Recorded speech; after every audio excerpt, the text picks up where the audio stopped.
برهان بتحكي فتاري فترت السلام تغنيت نحدري أول عبد تغني نمدري سلا نفستنا أفايلو تبحري حجونا نكاس وانا تحتا سلا زنخسنا لي وحليب موتا عمام قدمينا نزلو ايدك حلو والله سماينا نبيدو وموتا لكاتي تجميرنا خزات مرامك كويس الزراحة سمريت الله يقرف تصقي كيف قصنا سبت كيسعنا زرقي عسير سنا سيد عسير سنا يكرامتي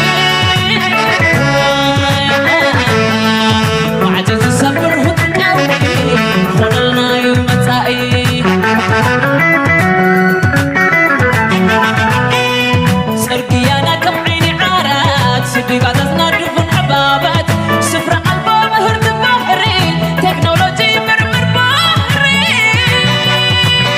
ننقذ ونقبرة شنشاي كتام أمرة ننقذ رجو وننقذ بيتنا تتحدث مكاني مسمار وجهات مسكال تاريخ ورجع ودمنا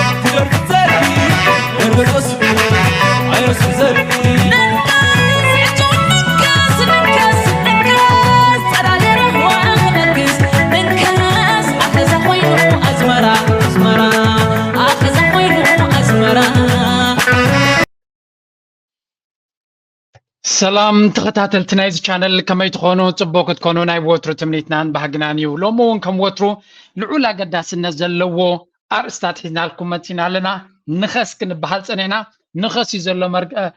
زبنو زنخست رايو خاز عوت أب عوت كي نخس استعوته انتلو خوينو لتورد بس حط رايو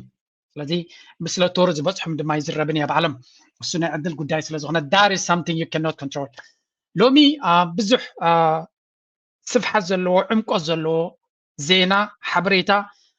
جيوبوليتيكا بوليتيكا قطبة كل كنرينا there's a lot of things happening right now أبزي وانزن أبزي جزيزن بقت هايقوم بتزاواري عابس الوا كلهم زغل نعاخا بقلهم نهاجرنا نحبرت السبنا دما بعبيو مالوش it doesn't matter بيني علم تنبر لهم إذن لهم زينة لنفس وكفنا أبزل لنايو كتغمنا زغل مخانو تنجنزب يقبع so where do we start let's go بزن نجمر مجمريا انتهي بحالكم زلهم فلت من تام بعلم درجة and then أبزوبانا بزح تستلني كم سري وزلهم دما بزح رياكتس قبروا لنا قرات لن لومي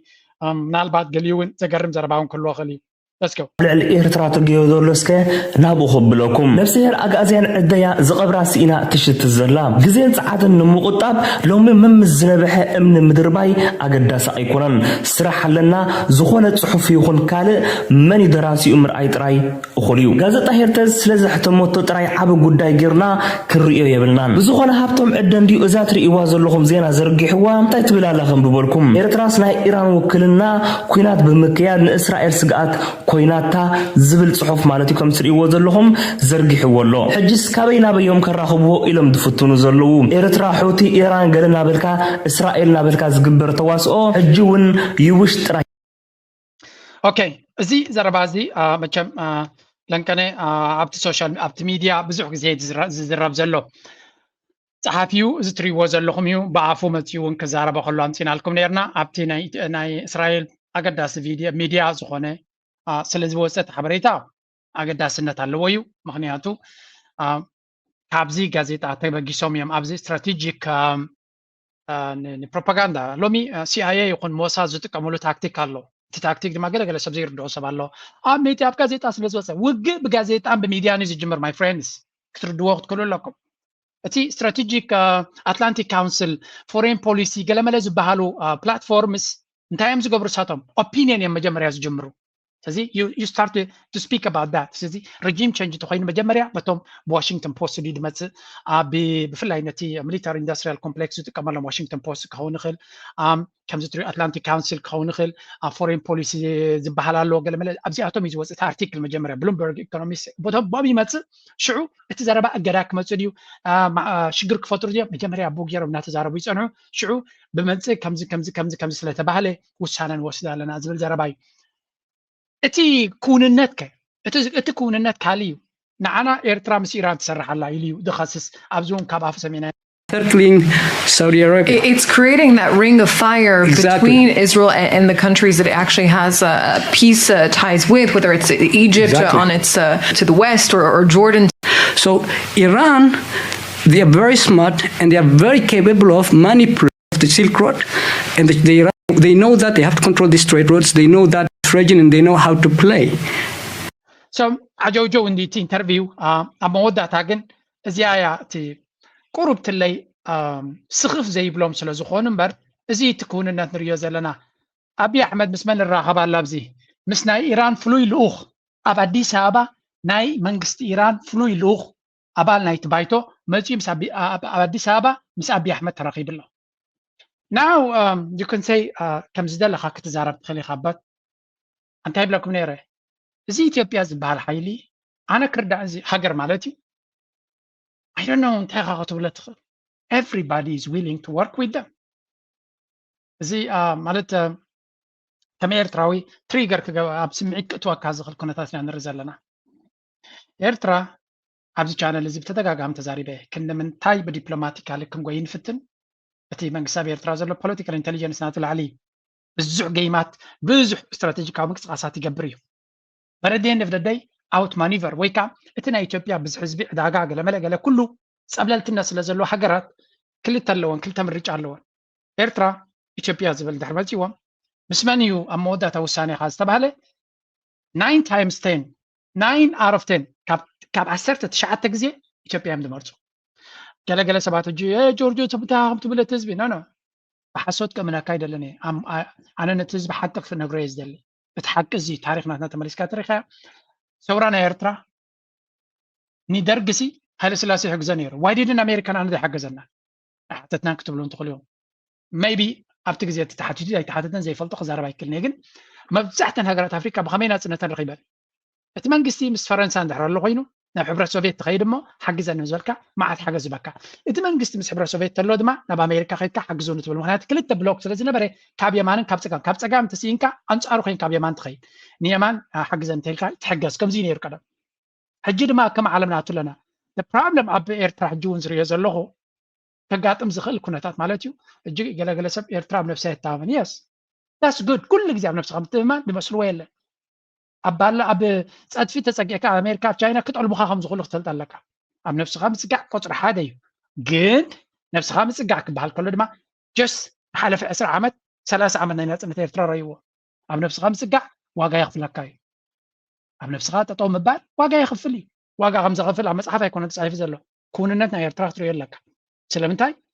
ንሳቶም ኣይዋጉኻን እዮም ብእገዳ ገይሮም እዮም ዝዋጉኻ ብዕፅዋ ገይሮም እዮም ዝዋጉኻ ብተነፅሎ ገይሮም እዮም ዝዋጉኻ ስለዚ እዚ መንግስቲ ኣብ ኤርትራ ዘሎ ናይ ጆርጆ ምክሪ ዝደሊ ይኮነን ካብ ጆርጆ ማዕዳ ወይ ፖሊሲ ዝደሊ ይኮነን ዝመፅእ ወለዶ ግን ክነቅሓሉ ዘሎ ኮይኑ ይስማዓና ኤርትራ ክትቅፅል እያ ከም ሃገር ክትቅፅል እያ ዝቕፅል ሰብ የለን ሃገር እያ ትቕፅል ሃገር ክትቅፅል እያ ትልስቲ ኣነ ዝደሊ ናብ ደቀይ ናብ ደቅደቅና ክሰግር የደልት ሃገር ከምኡ ክትከውን እንተኮይና ግን ትኩንነት ናፈለጡ ከዱ ኣሎ ምክንያቱ ኣብ በይንኻ ደው ክትብል ኣለካ ፖሊሲ ናትካ ርእሰ ምርኮሳ ክኾን ኣሎ ኦል ራይት ኩሉ ፅቡቅ እዩ ባት ኣሎን ኣብዛ ዓለም ክሳብ ዘለኻ ሓያላት ድማ ክሳብ ዘለው እቲ ምሳቶም ምስ ገለ ነገር ፀቅዒ ድልዱል ዝኾነ ፀቅዒ እንተደይ ጌርካ እቲ ዝፀልኣካ ሓይሊ እንታይ ዝገብረካ ሂወትካ የበላሹ ኣሚን ኤርትራ ካብ 91 ክሳብ 98 ከመይ ኢላ ገዝጊሳ ሪኹማ እንዲኹም ቀልጢፋ እኳ ማዕቢላ ስለምንታይ ኣሜሪካ ስለ ዝሓገዘታ ኖ ቻይና ስለ ዝሓገዘታ ኖ ራሻ ሓጊዛታ ኖ ስዑድያ ሓጊዛታ ኖ ኖባዲ በዓላ ሓፊላ ስለምንታይ ከጠጠው ኢላ ድሓር ኣሜሪካ መፅያ ኖ እዚኦም ሓደጋ እዮም ጠጠው ከነብሎም ኢና ኢሎም ዝከላኸለልካ ስለዚ የለና ኣሜሪካ ማዕርያ ኮይኑ ኖ ታገራትኩም እንታይ በዲላ እስከ ጭብጥ ሓቡና ዝብል ኣካል ስለተሳነ ኣብ ሴኩሪቲ ካውንስል ኤርትራ መንበር የብላ ኩርሲ የብላን ኤርትራዊ ኤርትራ ይትስማዓኒ ኣብ ሴኩሪቲ ካውንስል ምክንያቱ ኤርትራ ጥራይ ኣይኮነትን 150 ሃገራት ናይ ዓለምና ኣብ ሴኩሪቲ ካውንስል የለዋን 15 ሃገራት 15 መናብር እየን ዘለዋ 5 ድማ ቀዋሚ መንበር ኣለዎም ወይ ካቲ ፐርማነንት ሲት ዝበሃል ምስ ቬቶ ፓወር ኣለዎን ዛተን ድማ ራሽያ ቻይና ኣሜሪካ ፈረንሳን ዓዲ እንግሊዝን እየን ስለዚ ኣብ ሴኩሪቲ ካውንስል መፅኦም ኖ ትጋገዩ ኣለኹም ዝብል ኣካል የለን እንድሕሪ ዲፕሎማሲ ዘይብልካ this is why I'm speaking again and again ኣብ ዲፕሎማቲካሊ ካብቶም ሱፐር ፓወርስ ጠጠው ክብለልካ ዝኽእል ተዘየላ ኣብቲ ንኣብነት ንራሽያ ፅቡቅ ጌርካ እንተሕሪስካዮ እንታይ ክትገብረልካ ትኽእል ኖ ንኣብነት ራሽያ ዝገበረቶ ክነግረኩም ቨሪ ሲምፕል ሱዳን እዚ ትሪእዎ ዘለኹም ኣልቡርሃን ኣብ ሴኩሪቲ ካውንስል ኣሜሪካ እገዳ ክትገብረላ ኢላ ምስ መፀት ኣይገይርዎም ኖ ሱዳን ሽግሮም ባዕሎም ክፈትሑ ኢሉ ብቬቶ ፓወር ናይ ፑቲን ወኪል ተተዋቢልዎ ንሱዳን እዩ ዝብለኩም ዘለኹ ስለዚ ኣሜሪካ እንታይ ገይራ ሴኩሪቲ ካውንስል ስለዚ ኣብዮም ናይ በይኖም እቲ ኣብ ልዕሊ ኤርትራ ደሞ ዘለዉ ናይ ባዕሎም ሕጂ እውን ኤርትራ ኣብ ጉዳይ ሴኩሪቲ ካውንስል ራሽያ ጠጠው ከብልዎ መኻሉ ወይ ቻይና ዝብል እምነት ኣለኒ but we need to work on those I think ኤርትራ ትገብሮ ዘላ ፅቡቅ እዩ you need to have a super power ኣብቲ ናይ UN ደረጃ ክዋጋእካ ዝኽእል በንጻሩ አንጻርና መን ኢትዮጵያ they have so much of support ኣብቲ international arena ስለዚ መጀመርያ እቲ ዝመፁ ዘሎ ወለዶ ክርድኦ ዘሊ ኣብዚ ቻነል ዘለዎም ገለገለ ኣለኹም ዓበይቲ ነቲ ፖለቲካ ትፈልጥዎ እዚ ቪድዮ እዚኣ ክፋል እዚኣ ንዓኹም ኣይትምልከትንያ ፕሊዝ ነቲ ንእሽተይ ወለዶ ክፈልጦ ዘለዎ ስለ ዝኾነ ይዛረብ ዘለኹ እቶም ዓበይቲ ፖለቲካ ዝፀገብኩም ገለመለ maybe እዚኣ ስኪፕ ግበርዋ I'm talking to the young people ነዚ ነገራት እዚኣ ኣብ ኩንነት ዘይፈልጥዎ ዲፕሎማሲ ክሳዕ ክንደይ ኣገዳሲ ምዃኑ ኣብይ ኣሕመድ ምስ ኢራን ርክብ ኣለዎ how come ኣሜሪካ ትድግፈላ IMF ገንዘብ ዝህቦ ዘሎ ናይ ኢራን ምስ ብሪክስ ኣትዩ ኣሎ ኣብ ብሪክስ ኣትዩ ምስ ቻይናን ራሽያን ዝምድና ይፈጥር ኣሎ ብሪክስ ንኣሜሪካ ዓብ ስጋ ዝፈጥረላ እዩ ባት ኣብ ብሪክስ ኣትዮም ከለዉ ቀዋሚ መንበር ኮይኖም ከለዉ ኣብ ብሪክስ እንታይ ይገብሩ ኣሎ IMF ፋንድ ይገብሮም ኣሎ so they are playing all sides China invest ይገብረሎም ኣላ በቲ ድማ ናይ ኣሜሪካ ኢንስቲትዩሽንስ ኤሮፓ ገንዘብ ኢንቨስት ይገብረሎም ኣሎ ስለዚ these people have an advantage አንጻር ኤርትራ ማለት እዩ ኣይግበሩ ወላ እቲ ኩናት ክመፅእ ተኮይኑ እውን ኣብ መወዳእታ ሕማቕ ዘረባ ወይ ስምዒትኩም ክትንክፈኩም ኢለ ኣይኮንኩም ግን እቲ ኩንነት ተደይተረዲና ኩሉ ግዜ ሽግር እዩ እቲ ኩንነት እንታይ ኢትዮጵያ ሌፍት ኤንድ ራይት ደገፍ ትረክብ ኣላ ብፀጋምን የማንን ብኩሉ ደገፍ ትረክብ ኣላ በንጻሩ ኤርትራ ኣይተሓትትና ኣላ ክብል ኣይክልኒ ተሓትት እያ ካብ በዓል UN ገለመለ እኮ ወላ ካብዚ ዩኒሴፍ ገለመለ UNDP እኮ ገለ ሓገዛት ትረክብ እያ ማለት ኣብ ኢንስታግራም ናቶም ተሪኻ ገለ ፕሮጀክት ናሽዲጋታ ድዩ ገለ ቤት ትምህርታት ድዩ ገለመለ ኣምቡላንሳት 4 ሂቦም ነይሮም ኣብ ዝሓለፈ ገለመለ ይገብሩ እዮም ኣይገብሩንም ኤርትራውን ሓገዝ የድልያ ያኔ ማስ ኤርትራ እኮ ዛንፈልጣ ኤርትራ እያ ሓገዝ የድልያ እዩ እንተተኻኢሉ ጥራይ እንታይ እዩ ክብርካ ሸጥካ ሃገርካ ሉላውነትካ ሸጥካ ሓገዝ ኢና እንደልደለና እምበር እቲ ዝዓበየ ነገር ግን እቲ ዝዓበየ ነገር እቲ ድሕሪት ዝዛረበ እዩ ስለዚ እዚ ዝፀሓፈ እዚ ሓተላ በዓል እዚ ንኤርትራ ቤን ከፀልማ ቤን ክፋእ ክፈጥረላ ክእል ንኤርትራ ከመይ ገይረ ከሸይጥና ክእል እዩ ስራሕናቱ እቲ ንሪኦ ዘለና ኢራን ምስ ኢትዮጵያ ብወቅዒ ይሰርሕ ኣሎ ኣብ ሱዳን ድሮናት ሂባ ኣሎ ትብሃል ኣሎ ንኤርትራስ ኣበይ ተራኺቡ ዌር ዲድ ኤርትራ ምስ ኢራን ተራኺባ የስ ኣብቲ መመረቕታ ናይቲ ፕሬዚደንት ፔዜሽኪያን ሚኒስትሪ ውድያት ወፃኢ ናይ ኤርትራ ከይዱ ነይሩ ሶዳዝ መዓት ፖለቲከኛታት ኣብይ ኣሕመድ ኣብ ብሪክስ ኣብ ኸዛን ምስ ፕሬዚደንት ናይ ኢራን ባይላተራል ሪሌሽንስ ገይሩ ነይሩ ምስ ፔዜሽኪያን ተራኺቦም ነይሮም ስለዚ ምስ ኢራን ዘለዎም ዝምድና ድሮን ክገዝእ ስለደሊ ድማ ዝሓግብግብ ዝብል ዘሎ ኣይከነስዩም ካብ ኢራን ክትገዝኦ ትኽእል ክልተ ነገር ጥራይ ወይ ነዳዲ ወይ ድሮን እዩ ኣብዘን ክልተ ነገራት ጥራይ ሓያላ ዘለዎ ሰብ ስለዚ እዚ ምስ ኢራን ሕግብግብ ዝበሃል ዘሎ ናይ ኣቢ it can only be one thing ድሮን ንክገዝእ ዝኸውን ምክንያቱ ትርኩ ኣብያ ኣተላ ትርኩ ምስ ሶማልን ገለን ስለ ዘላ ገለመለ ድሮናት ከይትሸጠሉ ትኽእል እያ ስለዚ he needs something ኣብ ልዕሊ ህዝቡ ኣሽቃላል ንክፃወት ማለት እዩ እዚ ነገራት ዛሰብ ኢና ክንሪኢ ኣለና ቀፂልና ኣብዚኣ እዚኣ እውን ከተሓዘልኩም እየ እዚ ከዓ ኣዘርቤጃን እዩ ኣብ ኤርትራ መራኸብ ናቱ መፅአን ኣለዋ ሕጊ ጥሒሰን ኣብ ባሕርና ኤርትራ ከለዋ ተታሒዘን ሰለስተ ገለገለ ሓበሬታታት ከም ዝወፅእ ዘሎ ድማ ኣፅዋር እየን ተሸኪመን ነይረን እታ ኣፅዋር ድማ ናብ ኢትዮጵያ ዝኸይ ዝነበረ ኢሎም ፅቡቅ ገበረዎ ሻዕብያ መሓዞም ፅቡቅ ገበረዎ I don't care እንድሕሪ እቲ ሓቂ ኮይኑ ዝዘረባ እዚ ፅቡቅ ገበረዎ I don't care ገዳድዮም ከብርዱ ወላ ፈንጠዝያ ኣፅዋርቲ ኮይኑ ድሮናት ኮይኑ take the risk ኣነ ናይ ኤርትራ ፅቡቅ ገበረት ባህላ if that is the case ናብ ኢትዮጵያ ዝኸይ ዝነበረ ኣፅዋርቲ ኮይኑ I don't ብዘይገድስ እንታይ ዓይነት ፀገም ከምፃልናይ block them እንተደይ ወሰድካያ block them for as long as you can ምክንያቱ ኣብዚ ሕጂ ዘሎ ቴንሽን ናይ ጂኦፖለቲካ ናብ ኢትዮጵያ ምዝዳት ንኢትዮጵያውያን ፅቡቅ ኣይኮነን ምክንያቱ ኢትዮጵያውያን እዮም ክሓርዱ ዝውዕሉ ዘሎ ኣሚን እቶም ጀነራላቶም እንታይ ይብሉ ኣለዉ ንሪኦም ኣለና ስለዚ ኣዘርቤጃን is doing the same ሓደጋ ክኸውን ዝኽእል ነገራት ኢና ንርኢ ዘለና ባት እዚ ኩሉ እናተኻየደ ከሎ ወላ ሓንቲ እትንሳቶም ዘረቦ ዘሎ ዘረባ ድማ አስዕል ከምራ ይደሊ ያ ከሰበት ሁኔታ ነው የነበረው ይሄ የሚያሳየው ቀደም ሲልም ኢትዮጵያን የማፈኑ አካሄድ ከቀይ ባህር በማራቅ ተገበራል ብለው ባሰቡ ኃይሎች የተቀናጀና የታሰበበት አካሄድ እንደነበረ ያሳያል ስለዚህ ይህን ጥያቄ በማንሳታችን የሶማሊያ መንግስት አንዳንድ ሕጂ እዚ ሓደ ካብቶም ሚሊታሪ ኤሊት ናይ ኢትዮጵያ እዩ and አንጻር ኤርትራ ፖዚሽን ሒዙ ይዛረብ ኣሎ ኣብዚ እውን እንተ መሊስካ እንተሪኻዮ ከምዚ ከሰናብደና ኣይኮነን ሓንቲ ብዚያ ክነግረኩም ምናልባት ኣይሆብ ኣብዚያ ደረጃ በፂሕኩም ዘለኹም ኣብዚያ ግዜ እዚያ በፂሕኩም ዘለኹም ኤርትራ ክትልያ ንሓዋሩ ክትልያ ኢትዮጵያ ምስመን ዘይሰርሐ እዚ ሃገር እዚኣ ኣነ ዝብል ዘለኹ ናብቲ ምቾት ንክንከይድ ቁጠባና ንክበራበር እየ ዝብል ዘሎ እምበር ብወታደራዊ ዓይኒ እዚኦም ሎሚ ዝሕግዝዋ ዘለዉ 56 ዕፅፊ ናቶም ተሓጊዞም እዮም ቅድሚ ሕጂ ወላ ሓንቲ ድማ ይምፁን ኤርትራ ድማ ኣብ ሳሕል ከላ እዩ ካልእ በገዳ ኩሉ ተፈቲኑ ኤርትራ ክትቅፅል እያ ጥራይ እንታይ እዩ ጥልጣፈ መረዳእታ ስፍሓት ናይ መረዳእታ ክንቅፅል ኢና ማለት ግን ኩነታትና ካብዚ ዘለዎ ኣፀቢቑ ክቐለሉ ዝኽእል መንገዲ ደይንፈጥር ኢና ንብል ዘለና ስለዚ እቲ ዘረባ ብጌጋ ይንረዳእዮ ንስማዮ ኣብዚ ብለህ እንደ አንድ ኤሊት የምታልፈው ነገር አይደለም ኢምፕላይ የሚያደርጋቸው ነገሮች አሉ ይሄን ደግሞ አሁን ከትራምፕ መንግስት መምጣት ጋር በተለይ ደግሞ ከቲቦር ናጊ እና ዶክተር ፒተር ፋም ሹመት ጋር ተያይዞ በኤርትራ መጀመሪያ ሶሪ እዚያ ከምጻልኩም ሐሲበ ነይረ ኤርትራ እንታይ መሊሳ ጉዳይና እስራኤል ኣብ ጉዳይና ቀይ ባህር ክትመጽያ ዶ ገለዶ እቲ ኤርትራ ዶ ገለጽ ባል ዘለ ኤርትራ ሓደ ይመርገጽናታ እሱ ድማ ናይ ፈለስጤም ጉዳይ ፈለስጤማውያን ቃንዞም ያክል መፍትሒ ክረኽቡ ይግባእ ዝብል መልሲ ሂባላ ኤርትራ ማለት እዩ እዚ ዕለት 19 ወርሓ 1 2015 ብወቅዒ መንግስቲ ኤርትራ ብመንገዲ አፈኛ ሚኒስትር ሓበሬታ ናይ ኤርትራ አቶ የማነ ገብረ መስቀል ዝወፅእ ሓበሬታ እዩ ስለዚ the people and government of Eritrea urge all peace-loving people to extend their support to the crystallization of the ultimate aspiration of the people of Palestine for an independent Palestinian state. Now this is a strong statement. ንፈለስጤም ምድጋፍ ማለት አንጻር እስራኤል ይኹል ግዜ ፈለስጤም ክድግፉ ይግባም ዶ? yes ኣብ ዓለም ዝተበደሉ ህዝቢ እንተለዉ ህዝቢ ፈለስጤም እዩ ባት ናይ ኤርትራ ሰፖርት ኣይገብረሎም ይኽእል I don't think ናይ ኤርትራ ሰፖርት ህዝቢ ዓለም ብዙሕ ይድግፎም ኣላብኮ ኣፈቐዱ ናይ ኤርትራ ምድጋፍ ኤርትራ መርገፂያ ተነፅር ዘላ ፖለቲካሊ ኮሬክት እዚ ወላ ሓንቲ ጉድለት የብሉን I just ናተይ ፐርሰናል ኦፒኒየን መንግስቲ ኤርትራ ስለምንታይ ገብር እቲ ዕላማ ኣለዎ ናቲ ዕላማ ዘለዎ እዩ ግን I wouldn't ኣነስ ደስ ኣይምበለኒ ዘይምባሉ ኤርትራ ክንደይ ግዜ ቅድሚ ሕጂ ስለ ዝበለቶ ነዚ ነገራት እዚ ሎሚ ሕጂ እውን ደጊምካ ምፅሓፍ ኣገዳስነት ነይርዎ ዳይነበረን እሶም ዝያዳ ፈልጦ ከም ጆርጆ ናቴሪቶ ግን ፅቡቅ ኣይመስለንን ኢለ እየ ዝወስድ ምክንያቱ እስራኤል ፀላእ እያ ትደሊ ዘላ ምክንያቱ እቲ ነተንያሁ ዝበሃል ብውግእ እዩ ዝነብር ኣብ ዕግርግር እዩ ዝነብር ኩሉ ነገሩ ኣብ ዕግርግር እዩ ኣብ ሰላም ስልጣን ክህልዎ ኣይኮነን ስለዚ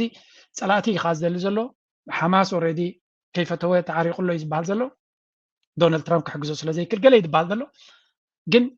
ኩናት ከዓ ይደሊ እሱ ስለዚ ምናልባት ኣብቲ ንሑቱ ኢሉ ገለ መለይሉ ሽግራት ከይፈጥረልና ስጋት ስለ ዘለኒ ኣነ እምበር ናይ ህዝቢ ፈለስጤም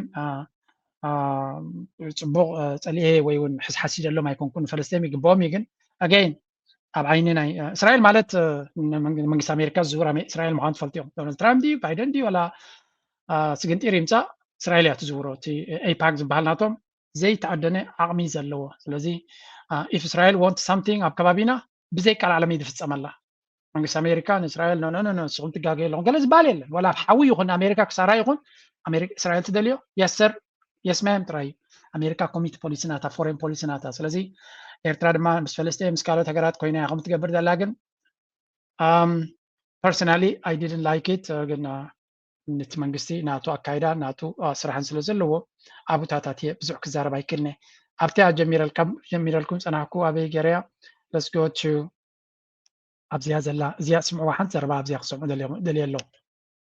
እና አቋም ያላቸው ሁለት ሰዎች ወደ ስልጣን መምጣታቸው ታሳቢ አድርገህ በተለይ ከኢሳያስ ጋር ያላቸውን አቋም አያይዘህ ስታየው እንዴት ታየዋለህ? የኢሳያስ ዕጣ ፈንታ ምንድን ነው? መጨረሻው የተቀረበ አይመስልም? የኢትዮጵያ አቋም የአሜሪካኖቹ ሹመትና አካሄድ ስትመለከተው ያ እንግዲህ መጀመሪያውንም አንተ እንዳልከው የኤርትራ ፕሮጀክቱን የወሰደ መጠቀሚያ የሆነ ዛቢያ ነው ኢትዮጵያን በመጥላት ከኢትዮጵያ ውስጥ እንዳልኩ እንግዲህ ዛቢያ አታውቅም የመጥረቢያ መቋጫው መጥረቢያ የሚገባበት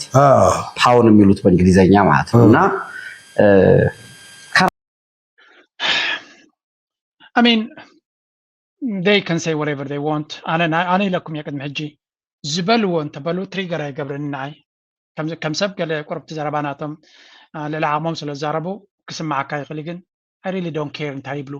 انتهي قنت أقدا سنة مرداتاناتهم ترينا نوسد زي اللي تزيت مالني ارتراز واللسن بريكا بإثيوبيا حماق انت مثلا انتهي لكم محدنت ناس بغيو زياتهم نفتوكمنا أجوهم تبلونا ترايو كفرحنا زلوه because فنج مخانك تفلتوا تقولوا لكم تقراوا يقون أمحارا يقون أوروما يقون whatever أبتا 4 كيلو تبهال دلا زلو مستا 4 كيلو زلو من زدناقت كحاليلنا تجميرو ما فنترا مخانات رايفلو تنبر زياتهم إرترا خمزيا مالت تجبلو زلو السبزيو لنكني بزيا حجي latest post ناتي أنا إذا تبور ناقي زبال أبت state department تسوي له ملكام يتمكت بقال أبيتيبيا أمباسادر زنبري happy تمكت epiphany to those in Ethiopia celebrating this holy and spectacular festival. He knows about Ertra but he doesn't care.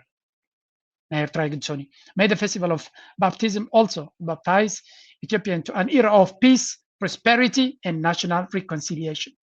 سلامتاي ندحر سلامن رقعتن ندحر الله خوينو نتا أجندا نيرترا رجيم تشنجون كحجزهم سلازدلي امبر از سبز دبلوماتيو تمكت أبي إرتراني بعالي the same culture الله سلازي كم دبلومات أمانة كريستينا بإرترا إثيوبيا نقبل كبيرة نبرة but he doesn't care about إرترا yet إزيك حجزهم زدليو سبات كالو إزي الرجيم change جيرو أبتا كورشاكوف قبلهم زغل جنا يعني anyway نازياتهم حاليات كل جزء package سلزخونه أنت تعرف account balance أيو جن انتاي عينت intention كم زلوهم أكايداناتهم أتحساسباناتهم سبوق يركافلي كم زناجن نتكن كودون دلي نتكن وزن دلي سقوم تتات العول أجدا سنة كم زلوهم نعطينا مودا تارجيت أنا بطلق عبزمني أنا بيوت كلهم أبسمرة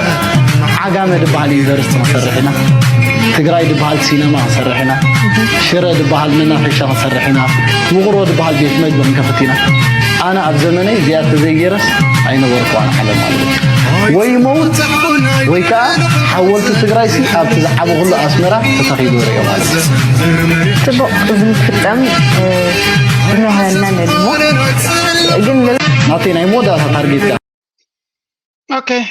سمعنا لنا سب كحلم مسؤوليو شو انتينا نرجع لنا كلها سبنا بسبو زبنا بقدقادو دي بحال ولا كلها أنا بوتا أتخيل الله سب مالتيو أبزيا عبزمني أتي زحل مزلوسي ناي مقالة ناي تقرأ يونيفرسيتي أب تقرأ أنت خون أنت هيك جماله ناي وقرو ريستورانت تاب وقرو أنت جبر كيا حيجن ناي شراء سينما أب شراء أنت جبر كيا حيجن why would you أبي إرترا نبس مرة نفسه زخالة تاريخ نزلوه ناي تقرأ بوتاتات نخجبر له زحل مزلوه exactly لازم زبالة زتاك عدو سبات من لاون ما يتقار مناني what is the point أبي إرترايو مالت مستقارو دبلوماسي سلام فقر كلوكا نبوريو مس السودان أبتا سنة زلو مس كسلا زلو فقر انتلو تساقم يبلون أب سنة عفوي عدو خالا زلو مستي أب تقراي زلو سلام تلو تبغيو أب عسب زلو مجبت زلو سلام تلو تبغيو تساقم يبلون انتهي مصوغن تاريخنا كخلقاسي ناي كال اتي ماغنيتود اتي أمقوت نايتي زلوس أجمعات نمر أي تراي إيرترا نزخده نبزي كم تأكل سلز دلوقي نزي أوي كبلو سلز راقي دانيال كمال أسمر خم يتنيحكم صدر خم يتنيحكم يوت كم يتنيحكم بقى جمر منكم عبمو عندما كواسو عبقن أنا قدماتي دخلنا وين دارجة عصر تبعتنا حلفنا دلنا كما يتنيح وخبها الكله تبي واتسانا حلون دي عندنا دي زنافنا يبوتا زبها للوجين باي ولا نقعدنا كله عصر تبعتي سي تحنت خف تحنت تبدل تحنت خف تحنتي perfection بالي يلا نيركم كما يرغبكم هو እዚ ኮንፈረንስ መቸም ኣገዳሲ ምንባሩ ወይ ኢንተርናሽናል ኮንፈረንስ ፎር ኢትራን ስታዲስ ICES እንዲዝብል ሕጂ ዓለም ለኻዊ መጽናዕቲ ብዛዕባ ጉዳይ ኤርትራ ማለት እዩ ሕጂ ንወፃኢ ጉዳይ ዝምልከት ኣሎ ንዓለም ኩነታት ዝምልከት ኣሎ ንጂኦፖለቲክስ ዝምልከት ኣሎ ናይ ዞባና ዝምልከት ኣሎ ናይ ምሕዳስ ፈርሲ ዝነበረ ትሕቲ ቅርፂ ካብ ፅርግያታት ጀሚርካ ዋላ ከተማታት ብዓበይቲ ርእስቲ ዘተኮረ እንዲ ነይሩ ሕጂ ቅድሚ ሕጂ እውን ኣብ 2016 ኣብ ተገብረሉ ከምዚታት ኣርእስቲ ተላኢሉ ከምዚ ይደልየና ዘሎ ካብቲ ሓደ እውን ንጠልቦ ነበርና ኤርትራውያን ብዛዕባ ናይ ኩነታቶም ዝዛተይሉ እቶም ምሁራት ኣካላትና ዘሳተፍሉ ኩነታት ክህሉ ኣለዎ ክንብል ከለና ንህለ መፂ ማለት እዩ ሕጂ ጅምር ከይበለ እታ ዓመ ምስ ተመደበት ካብቲ ንዑ ምእንቲ ሰብ ክፈልጦ ኣብ ምግዋሕን ደለና ድሌት ኣብ ምርኣይን ጌርናይ ማለት እዩ ሕጂ ዝኽበሃል ከሎ ግን ኣነ ንመጀመርያ ግዜ ዝሳተፍ ዘለኹ ዋላ እቲ ርእስቱ ዋላ እቲ ዕላሙ ረዳእኒ ዳ እምበር ክሳብ ክንደይ በይናይ ኣገባብ ከም ንፍፀም ብዙሕ ኣይተረዳእኒ ነይሩ ሕጂ ካብቲ ዝገርም ሰፊሕ ስለ ዝኾነ ናይ 3 መዓልቲ ከየንዋሕኩ ሓደ ካብ ላዕለዎት ዝፅፍሑ ዘለው መራሕቲ መንግስቲ መራሕቲ ውድብ ጀሚርካ ክሳብ ድታሕት ዘሎ መንእሰያት በቲ ዝተባሃሎም ንናቶም ተራ ዘለዎ ማለት እዩ ደበርከትዎ ክሪኦ ከለኹ ናይ ብሓቂ ብሕፅር ዝበለ ዝሃገር ሰብ ኣለዋ እዩ ዘብል ዝኽበሃል ከሎ ንፕሮፓጋንዳ ዶ ንካልእ ዶ ኣለዋ እንዳበልካ ስልካ መዕፀዊ ድኸውን ነገር ኣይኮነን ዝሃገር ሰብ ክህልዋት እንተደኣ ኮይኑ ከምዚታት ክግበር ኣለዎ ንብል ነርና ኒና ብግብሪ ዝሃገር ሰብ ኣለዋ ተራእዩ ካብዚ ንላዕሊ ክግበር ከም ድኽእል ተራእዩ ፅማቕ ናይቲ ኮንፈረንስ ዓብዪ እዩ ግን ነዛ ዕደትናትና ብጣዕሚ ተሓጊዝና ምክንያቱ ክትገልፆ ክትእክቦ ዶ ይትኽእል እዩ በዚ መሰረት ከዓ ሕፅር ኣቢለ ምስጋና ክብል ምክንያቱ ንሓንሳሲ ዓድኹም ኣትይኹም ክበሃል ከሎ ካብታ ኣቀባብላ ናተይ ዝገበርካ ኣብታ ኤርፖርት እሳያ ትጅመር እሞ ግን ኣብቲ መኣዲ ናይቲ ሃገር ብዛዕባ ዝገበረሉ ከዓ ብዓጀባት ዓዲምኩም ተባሂሉ ገዛና ንኣቱ ኣለና ማለት እዩ ማዕፆ ናይ ኣስመራ ፓላስ ትኽፈት ኣቢሉ ክንኣቱ ከለናስ ገዛና ንኣቱ ኣለና ማለት እዩ ሕጂ ኸባያ ትጅምር ሕጂ እቱ ምስ በልና ኣትሒዝካ ኣቐዲሙ ድመፅእ ኣኸይበኛ ካብ ዓበይቲ መራሕቲ ጀሚርካ ክሳብ ካልኦት ዘይንፈልጦም ሃንጎፋ ኢሎም ሓቒፎም ስዒቦም እንኳዕ ዳሕን መፅኹም ካብ ዝብል መንፈስ ጀመረ ክሳብ ሕጂ ትቕፅል ኣላ እሞ ከምኡ እዛ ኮንፈረንስ ናይ ብሓቂ ጠቂማትና ኣብኡ ተበገሰ ኣብኡ ተጀመረ ዕላላት ከዓ ንኸነስፍሖ ኣብ ሰሙን እዚ እውን ብዙሕ እንደጋግሞ ኣለና ስለዚ ኣንዋሕ ኣቢልያ ከይከውን ዳ እምበር እዚ ካብ ናይ ማሕበራዊ መገዲ ክንዕቁኖ ከለና ሳላ ደቂ ኣስመራ ከም ኣቀባብላ ናይ ወልዲ ገበረልና ከም ናይ እብራሂሞ ካልእ ኩሉ ዝተሳእነ ነገር የለን ብዳረጁ ክንደግሞ ኢና ናይ ብሓቂ ኣብ ገዛኻ መፂኻ ትገብሮ ነገር እዩ ንሓደ ወፃእተኛ ኣብቲ ኮንፈረንስ ክነግሮ ከለኹስ ከመይ ተስምዒካ ኢሉኒ ብዛዕባ ይፈልጥ እዩ ናይ ብሓቂ ኻ እዚኣ ስምዒት እያ ትገልፃ ማለት እዩ I have never felt at home ብዛዕባ ካልእ ሰብ ክዛረብ ኣይክእልኒ ኣነ ግን ናይ ብሓቂ ኣብ ገዛይ ከም ዘለኹ ተረዲእኒ So መቸም there is ኣብዚ ኩነታት ናይ ከማል ፅንሂ ኢላ ከም ፀኣልኩም there's so many things ግን ድሓን ንኹሉ እዚኣ ቪድዮ እዚኣ ካብ ኩሉ ነገራት እያ ፅብቕቲ መጀመርያ ገይሮምሉ ዘለዎ ቦታ ወደባዊ ከተማ ባፅዕ ኤግዛክትሊ ኣብ ሰንተር ናይቲ ፖርት እዩ ዘሎ ምናልባት እቲ ዝበለፀ ክኸውን ዝኽእል ዝብሎ ኣነ እውን ከምዚ ክኸውን ምዝኽእል እዩ ምክንያቱ መብዛሕትኡ ግዜ ኣብ ዕፁ ገዛ ዝኸውን ገለመለ ፅቡቅ እንድዩ ድምፂ ነፂሩ ይመፀካ ቁርብታ ድምፂ እጂ ኣባ ሓሸሽ ስለ ዝነበረታ ግን ውፅኢት ናታ ድማ እቲ ንሪኦ ዘለና ድማ እቲ ባክግራውንድ ዘሎ ድማ ኮኔክት ይገብረካ ምስ ዘሎ ብዓዲ ኣብ ድሕሪ መጋረጃ ዝሰርሑ ዝንቀሳቐሱ ሰባት እውን ይረኣዮም ኣብኡ ዳንኤል ንዓዲ ምእታው ወይ እውን ኣብ ኤርትራ ተራ ቫኬሽን ደይኮነሲ ኤግዛክትሊ ፕላን ናቱ ምስቲ ኮንፈረንስ ክካየድ ዝነበረ ኣቕኒዑ ኣብቲ ዝግብኦ ቦታ ከይዱ ትክክለኛ ሓበሬታ ንክረክብ ኣብቲ ሃገር ንዘሎ ኩነታት ንክፈልጥ ኣብቲ ዓዲ ዝሕሰብ ዘሎ ዝህቀን ዘሎ ነገራት ንሱን ምስ ካልኦት ወገን መንግስቲ ዝመፁ ይኹኑ ካብ ዝተፈላለየ ኩርናዓት ዝመፁ ክኢላታትን ምሁራትን ተራኺቡ ኣብ ዝተሳተፈሉ ኣብ ደገ ዘሎ ሰብ እንታይ ክስምዖ ይግባእ ንዝብል ንሃገሩ ንህዝቡን ዝፈቱ ሰብ ፅቡቅ ክስምዖ እዩ ዝግባእ ባይ ዘ ወይ ዳንኤል ሓሳባቱ ከማን ፅቡቅ ዝኾነ ሓሳባት እዩ ዝገልፅ ዘሎ ኣብዚ እታ ኢንተርቪው ኣብ ሕድሞና ስለ ዘላትኩም ብዙሕ ክፋልናታ ኣብዚ ከምፃልኩም ኣይክልኒ and this is one of the best things that I have seen ኣብቲ ማለት እዩ just ተራ ኮንፈረንስ ዘይኮነ ምስቶም ቶፕ መርሕነት ናይቲ ሃገር ሚኒስትሪ ኣብ ፖለቲካ ናይ ዓለም ክልተ ዓበይቲ ስልጣናት እዩ ዘሎ ፕሬዚደንት እንዳሎ ወይ ፕራይም ሚኒስተር እንተሎ ድሕሪኡ ዝመፅእ ስቴት ዲፓርትመንት ወይ ከዓ ፎሬን ኣፌርስ ሓላፊ እዩ ስለዚ نمبر 2 أبت هاجر منستر بديت وصايو مسو تراخي بالله أي مالتيو أتهاجرسي بتوم زلوا منسترات توكيلا كم زنبرتن نساتهم دما open مخانوم مسبات نكرهبو نتكالي سب دما welcoming مخانوم أجي أبزي سبزح the funny thing is أنا كل جزء أبي نيركزي كونسي أبي الله خاندي تاجر داس نجر أب كل يكمو سب أب هيمانوت يكون أبي نيرزي كونه أبي الله يتقن تاجر داسي يعني تي أبولوتيكا ودم بكله كان زخط هلا زنبرة كل جزء إيرترا ونزمة كلا قالسي نير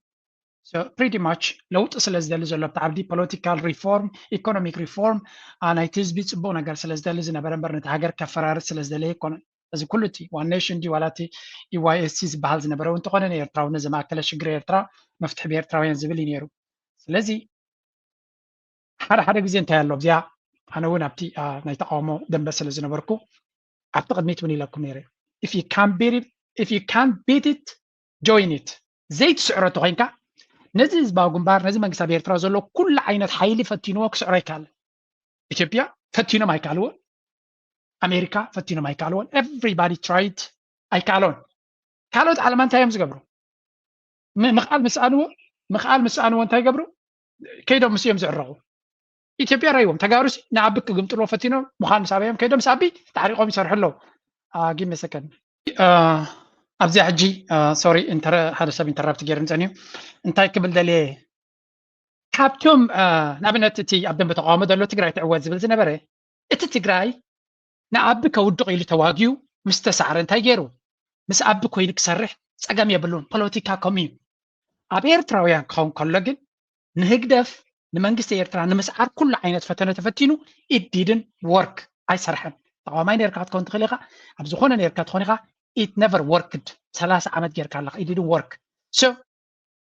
ናብ ኤርትራ መፂኻ ምስ ኤርትራ ዲስካሽንስ መንገዲ ምቕያር ተፀገም ኣለዎ change your course መንገዲ ቀይርካ ምስቲ መንግስቲ ኮፍ ኢልካ ስራሕ ኤርትራዊ እንድሕር ኮይንካ ምስ ኤርትራ ኮፍ ኢልካ ክሰርሕ ጉዳይካ ዳንኤል ከም ገብሪ ዓዳት እዩ ዘሎ ስቲል ለውጢ ከም ዝደሊ ኣብታ ቪድዮ ይዛረብ እዩ እቲ ዘሎ ኩነታት ድሓን ኣብዚኣ ንእሽተይ ናይ ከማል መቀስ ማዓኩም ተተሓሓዛ ስለ ዘለኹ እየ ጉዳይ ባዲታት ናቱ ስኻሳያ የሚለውን በቀጥታ ማለት ለምዚ ሙቆን ለለ አብትማዓት ማለት አይ አነ ኤርትራዊ ጠብቀ ኢለ ማለት ኤርትራዊ ተጠመቁ ለጋዕዳይ ቤባ ኤግዛምፕል ተምዝ ሓደ ዓሳስ ኣብ ውቅያኖስ ባሕሪ ባሕሪ ዝሕምዝ ነረት ኣምስኻ ብዒላ ዶ ትሕምሱ ኢኻ ስለዚ ኦልሬዲ ዝሰገርኩ እታ ኤርትራዊ ፅበርና ከመይርና ብዞባውን ዓለም ለኸውን ሓስብ እየ ዝደሊ ስለዚ ኣይትኾንና ምስ በልኩም በቀጥታ ታገይሮ መስለካ ሰባባት እኒ ምድላይ ኣድላይ ኣይኮነን ነቶም ምሳይ ዝገበሩ ኣባላት እዚ ከማልን መሰልቱ ዘይድግፍዎ ከምዚ ከምዚ ኣብቲ ውሽጢ ናይቲ ብሄርን ናይ ቀቢላን ገለ ስለ ዘሎ ኣብ ካልእ ረሳሕ ነገራት ማለት ኦኬ እቶም ኣዕሩኽተይ ደፊሮም ክዛረቡን ይከኣሉ ግን ጥዕም ሰሚዕና እያ ወረቤት ሓሳብና ዋናት ፀዊዐዮም ተምሃሮ ዩኒቨርሲቲ መብዛሕትኦም ነይሮም ቶም ኣብቲ ስምዑ እቲ ተንኮላት ድማ እዚ ሳክት ሓበሬታት ራድዮ ኮነስ እቲ ርቕቕ ዝበለ ተንኮላት እውን ናብ ኤርትራ ኣይፈልጥዎን እዮም ሻዕብያ ይንብል ኢና ግን ስቲል ነቲ መንእሰይ ውሽጢ ዘሎ እዚ ብጣዕሚ ኣገዳሲ እዩ ቢካዝ they don't know this ሕጂ ኮና ንኸዶ ኩነታት ኣገዲድና ናብዚ ክንብል ኢና ኢሉ ድወስዶ ስጉምታት ነይሩ ሕጂ ኣብታ ደሲዥን እያ ንምንታይ እዩ ሓደ መገዲ ወሲዱ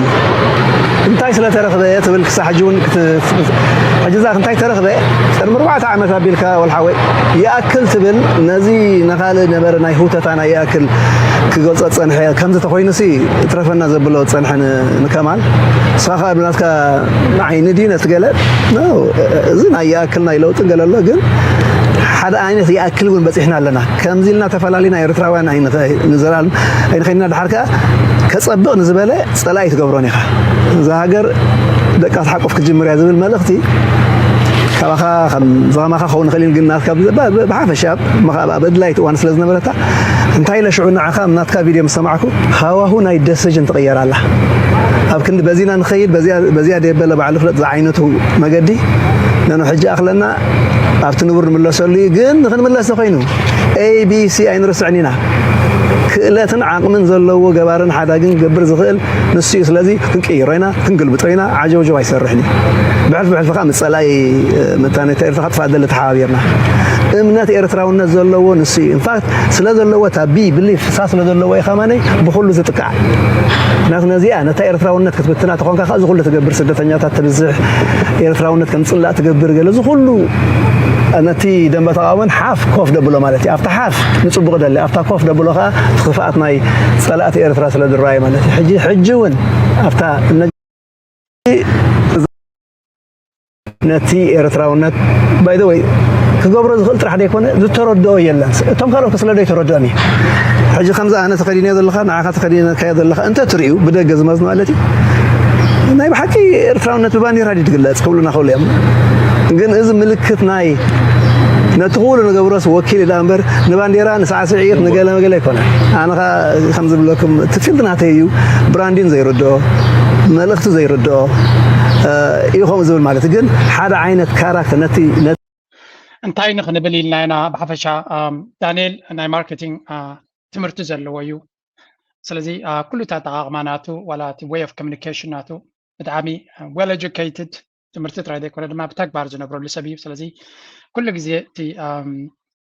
ሰብ መብዛሕትኡ ግዜ ቦርሳ ክገዝእ ከሎ ሉዊ ቪቶን ክገዝእ ከሎ እቲ ቦርሳ ዓይነቱ ፅቡቅ ስለ ዝኾነ ኣይኮነን እቲ ብራንድ እዩ it's always about brand ኣብታ ትረአ ክፋል ናታ ድማ ሎጎ ናይታ ካምፓኒ ኣለዎ ምክንያቱ እቲ ስእሊ ኣብ ርእስኻ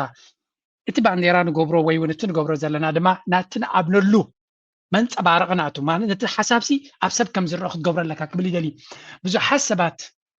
ነዚ ኩሉ ዳንኤል ዝብሎ ወይ እውን ካልኦት ዝብልዎ ክርድኦም ኣይክእልን እዩ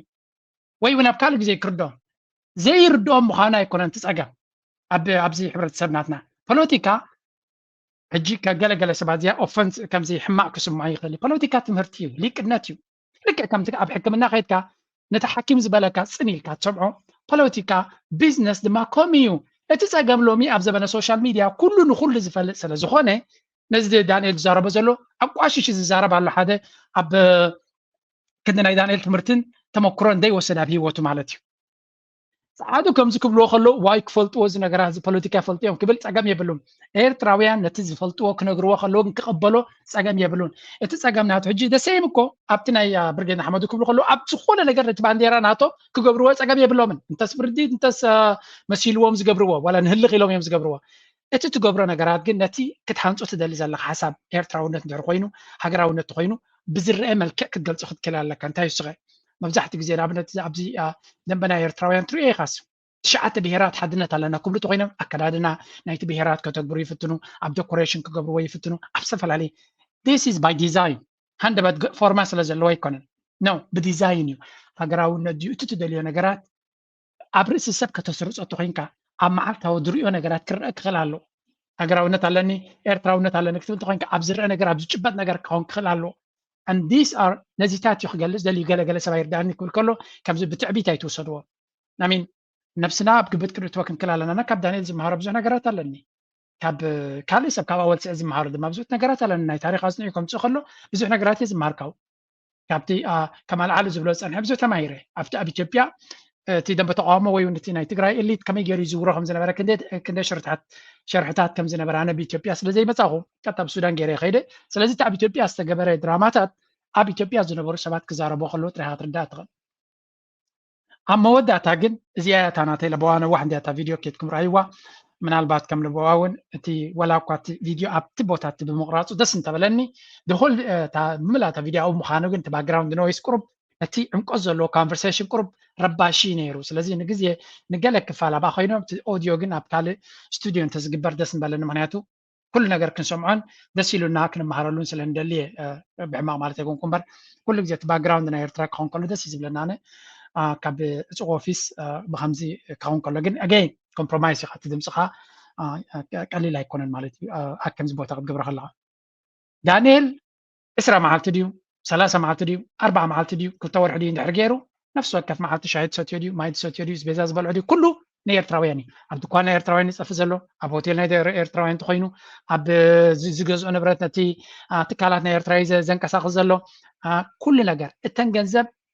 ፎር ሳም ሪዝን ኣብዚ የርየኩም ዝኒሀ ኣብ ትግራይ ከይዶም ገንዘቦም ከጥፍዎ ከለዉ ጀጋኒ ይብልዎም እቲ ዕላማ ድማ ኣብኡ ድንፅረልካ እቲ ዕላማ ናይ ሓደ ሰብ ዕላማ እንታይ ምዃኑ ካብታ ኣካይዳ ናቱ ኢኻ ትሪኦም ኩላቶም ንትግራይ ከይዶም እዮም ቫኬሽን ዝገብሩ ነቲ ፅሑፍ ናቱ መኒ ፖስት ገይርዎ ነይሩ ተረዲኦም ኣለኹም for these people ትግራይ ሚድያ ትግራይ ማስ ሚድያ ኤጀንሲ ናይቲ መንግስቲ ይመስለኒ እዚ ስለዚ እዞም ሰባት እዚኣቶም መኒ ተቐንዲ ዘገድሶም ንዓታቶም ከመኒ ዝያዳ ቆላሕታ ዝቦም ንሪኦ ኣለና نيرترا ناب هاجرو نزخده كداخمو ليتم معلتن تاكيبوم يمزتاكو ناب هاجرو ناب تامربوتو نزخده ترديهم لهم مغنياتو እንዳ ሻሂ ካትخلو ናይ መንግስቲ ሬስቶራንት ኣይኮነን ዛቱ ሆቴል ናይ መንግስቲ ሆቴል ኣይኮነን ዘሎ ብገለ መለክት ጥቃም ከሎ ድኳን ክገዝ ከሎ ናይ መንግስቲ ይኮነን ናብ ህዝቢ ናብ ሓደ ኤርትራዊ ስድሩ ዝኣሉ ዘሎ ሰብ እዩ ስለዚ ዝኾነ ሰብ ኣብ ኤርትራ ቫኬሽን ዝገብር ቅድሚ ክንደይ እውን ኢለየ ነይረ ነዚ ከሪኩም ኢለየ ኮንኮን ዝኾነ ሰብ ኣብ ኤርትራ ቫኬሽን ዝገብር ናተይ መረዳታ ክንደይ ግዜ ነጊረኩም ኣብ ኤርትራ ቫኬሽን ዝገብር ዘሎ ሰብ ዕላማናቱ እቲ ዝገብሮ ዘሎ ተልእኾ ንመን ይዘርብሕ እንድሕሪልና ኣብዚ ንኺ ሶሪ ኣብዚ ከሪኩም ደለ እዚኦም ሰባት እዚኣቶም ኣብ ኤርትራ ቫኬሽን ክገብሩ ከሎ ኩላታ ረብሓ ንኤርትራ ኤርትራ እዮም ዘርብሑ ዘሎ ኤርትራ ትረብሕ ዘላ ብዘይ ገድስቲ ፖለቲካዊ ፅላትናቱ 30 መዓልቲ ዝገበረ ሰብ ኣብ ኤርትራ ንኤርትራዊ ይርብሕ ኣሎ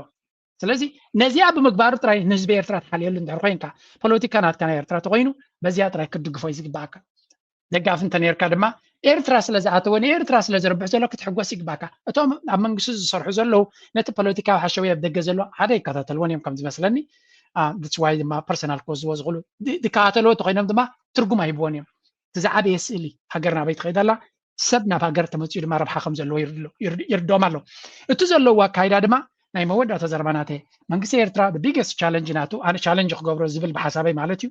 ነቶም ኣብ ደንብ ሃገራውነት ዝነበሩ give them a chance እዞም ሰባት እዚኣቶም ድሌቶም ንክገብሩ ዕድል ሃቦም እቲ ኣብ መንጎ ዝነበረ ተቃዋሚ ዝነበረ ክሓርር ወይ ክሕማቅ ክስምዑ እንድሕር ደልዩ መንግስቲ ኤርትራ ነቶም ኣብ ደንቢ ኤርትራ 2% ድዩ ኩሉ እናገበሩ ሰናይ እናገበሩ ነቲ ሃገር ደው ኣቢሎማ ዝነበሩ ቀዳምነት ንዖም ዕድል ይሃቦም ነቶም ኣብ ኤርትራ ዘለዎ ስገርዎም ኣይበልኩና ሰቶም መንግስቲ ኩሉ ዘለዎ ፀጋታት ንዖም ይካውን ዘሎ እቲ ደገ ዘሎ ግን መንግስቲ ይኮነ ክገብረሉ ነቲ ሃገር ክገብረላ ይክመፅእ ስለዚ ንሱ ክገብረላ ከሎ ድማ ባዕሉ ይኮነ ክገብሮ ካብቲ ደቂ ወዲ ሃገር ይክገዝእ እቶም ኣብቲ ዓዲ ተሪፎም ዝነበሩ ሰባት ሰብ እዮም ክረብሑ እቶም ኣብ ኮሌጃት ዝመሃሩ ዘለዉ እዮም ስራሕ ክረኽቡ እቶም ኣብ ከተማታት ዘለዉ እዮም ስራሕ ክረኽቡ ኩሉ ሰብ ስራሕ ክረክብ ስራሕ ድማ ገለገለ ሰባት ኣሎ ሚኒዋለ ዝናቃለ ተማሃሮ ዩኒቨርሲቲ ኣሎ ሚኒዋለ ሰርሕ ነይረ ብሚኒዋለ ጀሚርካ ነዳቃይ ትኾን ኮንትራክተር ትኾን ገለ ሰባት ክብሪ ናይ ስራሕ እውን ዘይብሎም ሰባት የሰማዕ ኤርትራ ሃገር ዘፅንሑ ሚኒዋለ ነዳቃ ዘለዉ ነዳቃ ኮኑ እዮም ሚኒዋለ ዝኾኑ ድማ ብኢኻ ትጅምር ነዳቃይ ትኾን ኮንትራክተር ትኾን ብኡ ጌርካ ኢንጂነር ትኾን ስለዚ እቲ ዕድል ነቶም ኣብ ደንቢ ሃገራውነት ዝነበሩ እቲ መንግስቲ ኣብ ስራሕ ንክኣትው ንዖም ትዕድል ይቦ መብዛሕትኡ ሰብ እቲ ናይ ኤርትራውነት ዝሃርም ዝነበረ ክቕረፅ እዩ ተቐሪፁ ክተርፍ እዩ ድሕሪኡ ለውጢ ክገብር እዩ ምክንያቱ ንረብሑ እውን ስለዝሓስብ ለውጢ ክገብር እዩ ኣይሆፕ እዚኣ ነገር እዚኣ ኣብዛ ዓመት እዚኣ 15 ገለ ተበግሶናታ ክንርኢ ኣነ ድማ ብዝለዓለ ባህገይን ሓሳበይን ኣብዚ ምሳኹም ክገልፅ ክፍትነ ካብ ኖርማል ነዊሓት እንለና ኢሎም ቪድዮ ከይተረዳኒ ላይክ ግበሩ ሰፖርት ግበሩ ከም ወትሩ ንዓና ክሕግዝ ዝኽእል ዝበልኩ ሓሳባት እዩ ዘለኒ እታ ቪድዮ ከይትኩም ስምዕዋ ምዝያ ጠንቲ ደርፊ ድማ ገትፈትኩም እየ ኣረንቴልካ ሎሚ መዓስ ኮይኑ ዋሳ ተፋልምካ ዲኻ ብብረት መፍራሳ ስዒርካ እዮም ዲኻ ብውሽጢ ብደገ ሓቅናትካ ዓቢ ኣነ በታ ሓቂ ኣንተ ሓደ ልቢ ኩሉናትካ ዓቢ የብሉን ኣበሳ ጓስን ከመንበሳ ኣንታ ኤሪትራዊ ፀበባ መርሃዊ የብሉን ኣበሳ ጓስን ከመንበሳ